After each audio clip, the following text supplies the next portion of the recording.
فين الحكمة لما نفتكر إن الشهيد لما يموت أو المؤمن هو المسكين وفي الحقيقة إحنا المساكين؟ فين الحكمة من كده؟ مش لكده ممكن يكون من الحكمة عشان أقول لك قال الله جل في علاه: ولا تحسبن الذين قتلوا في سبيل الله أمواتا بل أحياء عند ربهم يرزقون فرحين بما آتاهم الله من فضله. وهل بس كده؟ بل هم منتظرين لينا.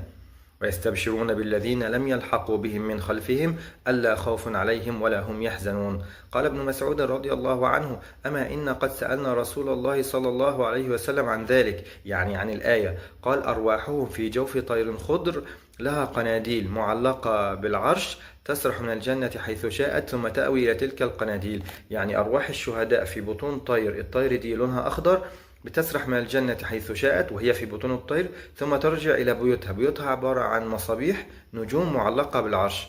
قال: فاطلع عليهم ربهم اطلاعا فقال: هل تشتهون شيئا؟ قالوا: أي شيء نشتهي ونحن نسرح من الجنة حيث شئنا.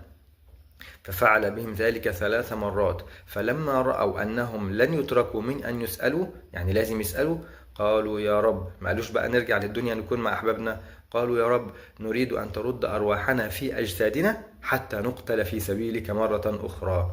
فلما رأى أن ليس لهم حاجة تركوا. وهل الشهيد بس؟ لا، المؤمن كمان. قال النبي صلى الله عليه وسلم: نسمة المؤمن طائر يعلق من شجر الجنة حتى يرجعه إلى جسده يوم يبعثه. يعني المؤمن هيكون طائر بنفسه.